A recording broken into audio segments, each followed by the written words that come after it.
How well preserved was the plane? Pretty much what you'd expect. Brad, it was insane. It was like traveling through time. No shit. Well, it was like traveling through time and accidentally ending up in a dimension where the past is underwater and like everything is covered in barnacles and sharks. Sharks? It was a great reef. Ah. Hey, I thought it was pretty intense. Wasn't Conrad gonna get us some more beers after he helped Fliss?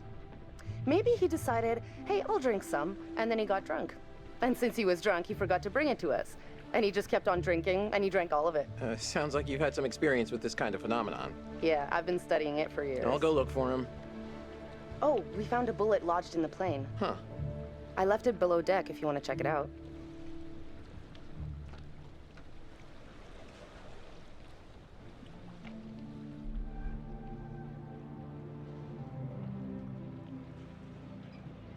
Alex, you're like an open book with a 50-point font. I can read you from a mile away. Something's up. It's nothing. I'm Oh, fine. bullshit. You're like Monsignor Mopington over here. Julia, are you happy?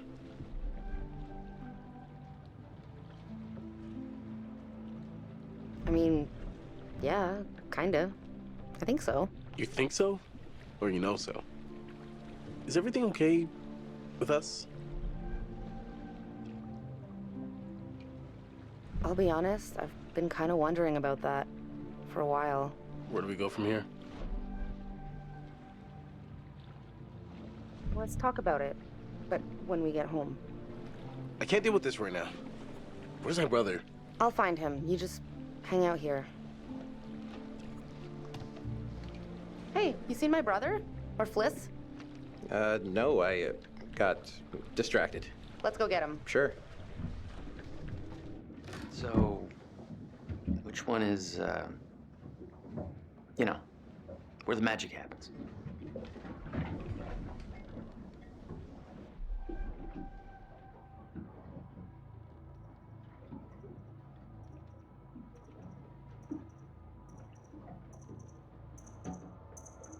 On behalf of my family, I'd like to apologize for my brother acting like a horny fifth grader. It's okay. I can deal with children. Conrad, beers, where are they? Oh, yeah, the beers. I was just getting them now.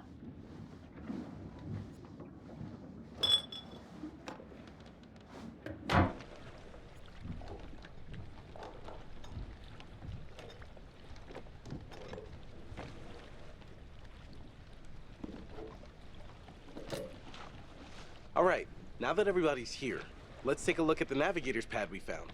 Maybe we can figure out why the plane was out here. Where'd you put it? It's in your case. Okay, I'll go get it. Hey.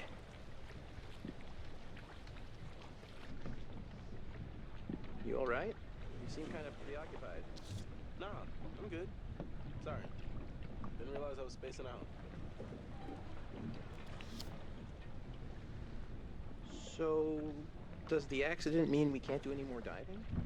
Let me just say this once more for the record. Going into that plane was super dangerous, obviously, and twice as illegal. Okay? Now damage is done, so we just have to lie about it forever, or else we're gonna go to jail. Well, my lips are sealed. So, we're going again tomorrow?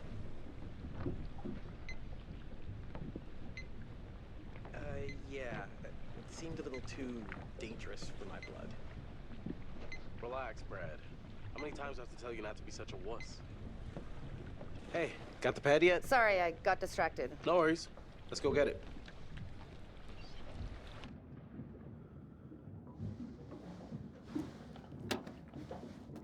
Got it. Let's go up. Wait. Can we talk about what just happened? Later, Alex, okay? Right here.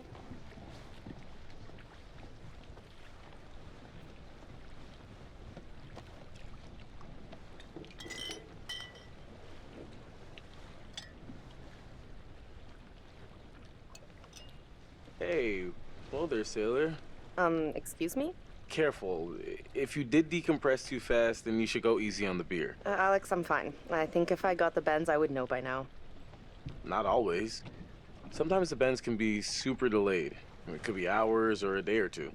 The bends? Yeah, it's when you come up from a dive too fast. Yeah, decompression sickness. Nerd. Little nitrogen bubbles that get stuck in your bloodstream. Hurts like a bitch. It's really serious. Divers get sick and die from decompression sickness every year. And that is why the good Dr. Conrad says drink them if you got them, because either you're fine or you're gonna want a little something to ease the pain. Julia, I'm telling you not to drink any alcohol right now. Oh, come on. Telling you? Take orders from this guy? Just drink a beer.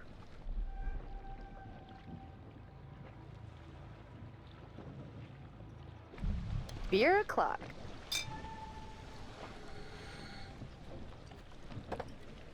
All right, everyone, check it out. Manchurian gold.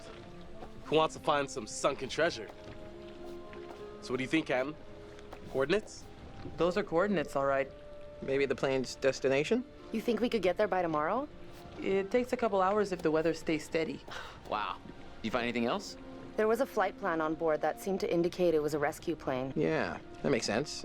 After the war, they turned long-range bombers into rescue planes. And then this plane must have been shot down because it was riddled with bullet holes. I found one lodged in the fuselage. Huh. And it was full of life rafts. Must have gotten shot down before they could deliver all the rafts. There was only one missing. Reckless, all of you. Excuse me? I told you to leave everything down there alone. Oh, come on. We've been through this already. I'm not talking about the law. No, hey, they were respectful. No, you did whatever you wanted. Whatever you took, it was too much.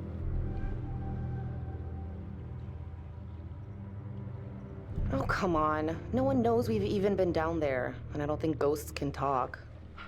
You Americans are all the same, huh? No respect for anyone else's traditions. You should have never gone down to that plane in the first place. It's bad luck. You think you can scavenge down there and it makes no difference, but every single thing you bring back has an essence. It's like a ghost you invite to the surface. Here we go. Huh. I never thought about it like that. You never think about much of anything. Well, maybe I never heard about such cool ghost stories. They're not cool ghost stories. Not like for fun. People drown in these waters and you have to respect their resting place. Damn straight. Brad, you got a fun ghost story, right? Yeah, sure, but, you know, nothing like what Fliss is talking about. Tell us a tale. I don't know if Brad is really the scary type, you know? Well, don't get too confident. This is a pretty scary story. Scare away, little bro. Okay, here goes. This story is true. It had happened right near here, in an old lighthouse. Classic setup. Wait, true story? Where'd you hear this? Ah, well, down by the dockside, I found an ancient old man, skin like a leather book, eye patch, wooden leg, the whole. And for $1, he told me his secrets. It was legit. The lighthouse stood atop an atoll, isolated from the rest of the world, a lone beacon in the night, a sailor's respite. The lighthouse keeper would hear the waves pounding the roar. One misty morning, he comes upon a woman, covered in blood. She's stumbling down the beach. He hurries to her aid, and she falls into his arms, sobbing. As he hurries to the lighthouse, he asks where she's from. He doesn't waste any time. Smooth.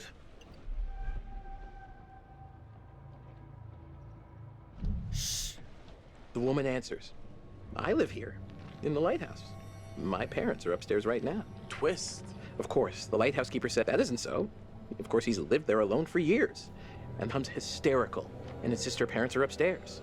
So they go to the top of the lighthouse, and there, splayed out on the floor, is a man and a woman brutally murdered with an axe. Always an axe. I mean, do people even use axes? Okay, fine. Then it was a meat hook, with a meat hook, and hung from the rafters.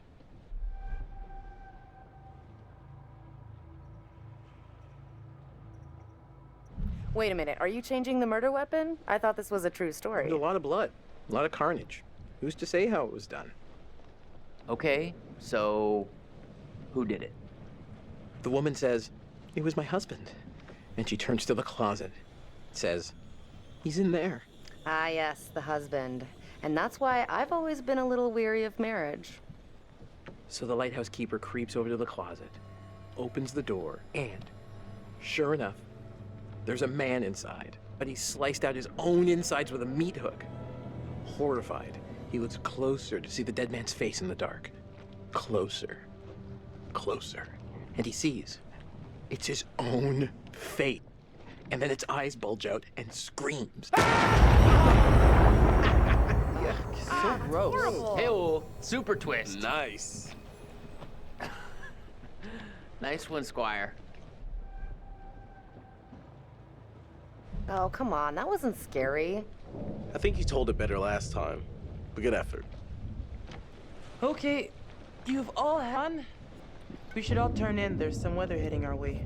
No, because according to standard vessel regular, you're all required one more beer before hitting the hay. What regulations are these? It's standard issue, regulatory, institutional protocol, subdivision. Uh-huh. Where'd you read that? The internet. Oh, so you found a website that tells you to drink beer under every circumstance. I've orders, ma'am. I'm into this website. 10-4, good buddy. And I'm out.